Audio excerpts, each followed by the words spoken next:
नमस्कार मित्रांनो, आणखी एका नवीन व्हिडिओमध्ये तुमचं सगळ्यांचं पुन्हा एकदा स्वागत आहे. तर तुम्हाला माझं बॅकग्राऊंड बघून घरातलं व्हिडिओ बनवतो असं वाटतं. हो मित्रांनो, जे तुम्हाला थंबनेल दिसलं, तर जे की गुढीपाडवा आहे, तर गुढीपाडवाच्या घरात सगळ्यांच्याच घरी पुरणपोळी बनत असतो. त्यावरती आपला आज व्हिडिओ बनवणार आहे आणि खास तर बाहेर जायचे विचार होता, पण सगळं बाहेर आपल्या सगळ्यालाच माहिती आहे, युद्ध चालू असल्याकारणाने गॅसचा तुटवडा आहे. तर गॅसची कमतरता असल्यामुळे प्र प्रत्येक हॉटेलवर व्यवसायावरती परिणाम पडलेला आहे आणि त्या परिणामामुळे तर हॉटेल काही बंद आहेत सध्या तर. तर त्यामुळे आपण विचार केला की आता आपल्याला आज तर बाहेर नाही तर आपल्या गुढीपाडव्यानिमित्त घरात सगळ्यांच्याच घरी बनत असतो. तर तसंच माझ्याही घरी पुरणपोळी बनत आहे आणि माझी धर्मपत्नी, माझी बायको तिनंही खूप सुगरण आहे आणि तिनं खूप पुरणपोळी मस्त बनवते. तेच स्वाद मी तर आज घेणारच आणि मी घेत राहतोच. पण ते तुम्हाला एक्सप्लेन करावं मला आज वाटलं. तर म्हणून आज आपलं घरची पुरणपोळी कशी बनते, त्याची रेसिपी पण माझ्या घरच्या म्हणजे माझी धर्मपत्नी, माझ्या बायकोकडनं तुम्हाला ते सांगेलच कसे असतात, काय-काय थोडक्यात रेसिपी पण सांगेल आणि मी ते सगळं तुम्हाला एक्सप्लोर करणार आहे. कशा पद्धतीनं आपला ताट माझं कसं सजलेलं असतो घरातलं, असं सणासुदीत पुरणपोळीचं तेही. तर जसं की मला आत्ताच पाणी सुटू लागलं आहे, की तुम्हालाही तसं पाणी सुटेल. ते ताट लावलेलं आणि ताटाचं जे पूर्ण ताट भरून असलेलं असतो, त्या सगळ्या गोष्टी तुम्हाला दाखवेलच. ठीक आहे मित्रांनो? तर चला आता आपण आत जाऊयात, बसू, घरात जाऊन बघूयात आणि आपण त्याचा पूर्णपणे स्वाद घेऊयात आणि ते स्वाद तुम्हाला शेअर करत राहतो मित्रांनो. ठीक आहे? आणि सगळ्यात महत्त्वाचं मित्रांनो, थोडा उशीर झाला. गुढीपाडव्याच्या सगळ्याला तुम्हाला आणि तुमच्या घरच्या पूर्ण परिवाराला गुढीपाडव्याच्या हार्दिक हार्दिक शुभेच्छा. हे हिंदू धर्माचं आपलं नवीन वर्ष असे म्हणून साजरा केलं जातं आणि खरं तर इथूनच आपल्याला नवीन वर्ष असतो आपला. ठीक आहे? तर चला आता आपण जेवण वगैरे करायला तयार करूयात. तयारी चालू आहे. तर डायरेक्ट मी ताटावर बसेल. ताट सजलेलं असेल. सगळं पूर्ण ताट कसं असणार आहे, काय नाही ते सगळं तुम्हाला दाखवतो, एक्सप्लेन करतो. ते चव कसं असतो, काय-काय ते सगळं दाखवेल आणि फक्त त्याची रेसिपी मात्र माझी बायको तुम्हाला सांगेलच. ठीक आहे मित्रांनो?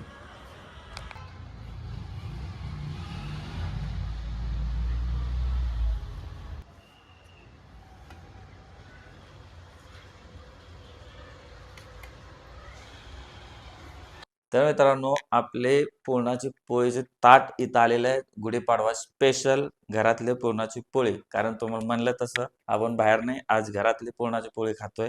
तर आपल्या पुरणाच्या पोळीमध्ये काय-काय असणार आहे ताट तुम्हाला दाखवतो या इकडं.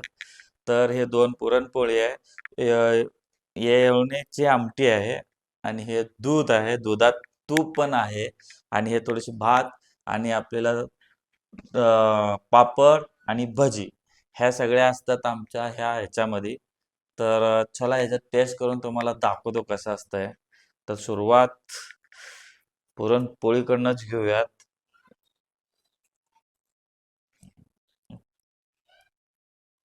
आह!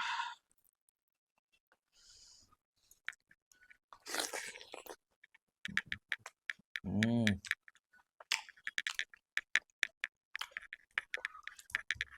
खूपच मस्त. तुम्हाला म्हणल्यासारखं माझी बायको खूपच छान मस्त पोळी बनवते आणि एकदम झणझणीत आहे. तर आता ह्याचे एक चम्मच घेतो मी मस्त कडक असतंय.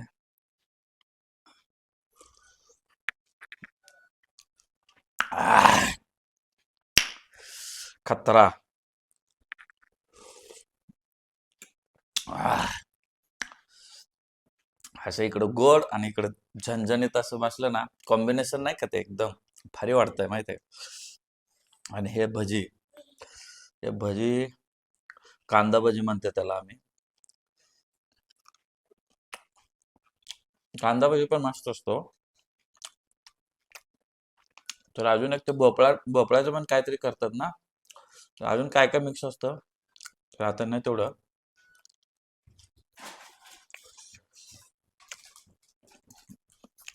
मस्त आहे. आणि पापड पण एवढं मस्त तळलेत ना. बॉबी आहे नाही? ह्याला बॉबी म्हणतात ना?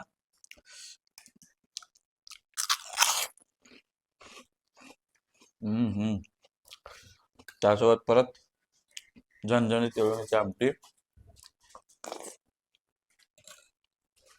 आह.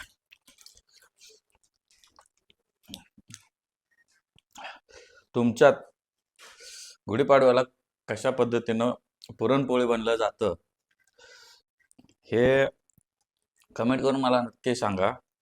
आणि ह्याच्या व्यतिरिक्त अजून काय ऍड असतो तुमच्या पण ताटाला घरातल्या, तर तेही मला कमेंट करून सांगा. आणि हे सगळं पुरणपोळी, हे झणझणीत ते जो एवढणीची आमटी आणि हे सगळ्याच्या रेसिपी तुम्हाला माझी बायको तुम्हाला थोडं सांगेलच याच्या पुढे. मी तोवर हे खाऊन घेतो आणि तुम्ही रेसिपी ऐकून घ्या आणि व्यवस्थित सगळं रेसिपी लक्षात ठेवा. पॉज करून तुम्हाला अशीच बनवायची असेल तर पॉज करून करून सगळं रेसिपी घ्या आणि लिहून घ्या आणि तुम्ही बनवून घ्या. या पद्धतीनं सेम बनलं जातं. तोवर हे सगळं मी फिनिश करतो आणि इथून तुम्हाला माझी बायको सगळं काही रेसिपी तुम्हाला सांगेल. तर आता मी फिनिश करून घेतो आता हे. करून नमस्कार. तर आज मी पुरणपोळी बनवली होती. तर पुरणपोळीची थोडक्यात रेसिपी मी तुम्हाला सांगते. तर सगळ्यात पहिल्यांदा पुरण कसं बनवायचं, तर डाळ जी आहे हरभऱ्याची डाळ ती मला आपलं स्वच्छ धुवून घेतली. धुवून मग कुकरमध्ये शिजायला टाकली, कारण पातेल्यामध्ये टाकल्यावर छान कट येतं. पण इथं गॅसचं आता थोडंसं चालू आहे, त्यामुळे पटकन होण्यासाठी मी कुकरला शिजायला घातली डाळ. डाळ कुकरला शिजवून घेतली. त्याच्यानंतर त्याच्यामध्ये गूळ घालून अजून एकदा त्याला चरका देणं असं म्हणतात आमच्यात. म्हणजेच पूर्ण पुरण तयार करून घेण्याची प्रोसेस. त्याच्यामध्ये गूळ टाकून ते शिजवून घेतलं आणि मग पुरण यंत्राने ते वाटलं आणि ते झालं पुरण. पुरण बनवून तयार झालं. त्याच्यानंतर मी आमटी कशी बनवते. आमटीसाठी मी वाटणाला घेते कोथिंबीर, लसूण, अद्रक आणि सुकं खोबरं. ओलं खोबरं मी नाही घेत, सुकं खोबरं घेते. एवढं सगळ्याचं वाटण करते आणि वाटण करून साईडला ठेवून द्यायचं. आणि तोपर्यंत जे आहे आमटीसाठी लागणारं चटणी, मीठ, मसाला, धनेपूड हे बेसिक मसाले आणि चिंच आणि थोडंसं गूळ मी त्याच्यामध्ये ॲड करत असते. आणि फोडणी नॉर्मल आपण जशी मारतो तशी जिरे मोहरीची फोडणी पहिली मारायची, मग कढीपत्ता, कोथिंबीर आणि त्यानंतर येणार आपलं वाटण, हिरवं वाटण. आणि हिरवं वाटण टाकल्यानंतर मग आपला काळा मसाला. जास्त मसाले मी टाकत नाही, बाहेरचा मसाला मी नाही टाकत, फक्त काळा मसाला टाकते, धनेपूड, मीठ, बस एवढं टाकलं. छान त्याला तेल सुटू द्यायचं आणि मग आपण जो कट काढला होता, कट म्हणजे डाळपासून जे डाळीचं पाणी राहिलेलं असतं नितळलेलं, तर ते पाणी आपण थोडं ॲड करायचं. जर पाणी नाही राहिलं तर थोडीशी डाळ पण तुम्ही साईडला काढून थोडंसं ते बारीक करून ते टाकलं तरी आमटी तुमची छान घट्ट अशी होती. तर मी थोडीशी डाळ साईडला काढून ठेवली होती, तर ते पण असं वाटून ते टाकलं आणि आमटी अजून घट्टसर होती आपली कटाची आमटी. त्याला उकळी येऊन द्यायची आणि साईडला करायचं. आणि हे होतं आपलं शॉर्टकटाची आमटीचं. थोडक्यात मी सांगितलं तुम्हाला की मी कसं बनवते.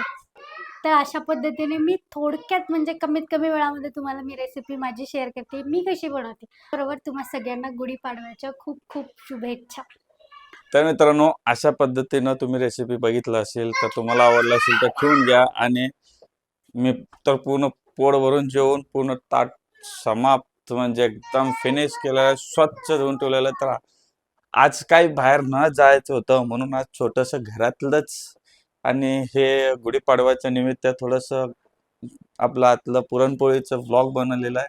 तर तुम्हाला कसं वाटलं हे नक्की मला कमेंट करून नक्की सांगा. आणि अजूनही चॅनलला फॉलो नक्की सॉरी सबस्क्राईब केलं नसेल तर अजूनही चॅनलला तर जाऊन लगेच सबस्क्राईब करा आणि बेल आयकॉन ऑन करा.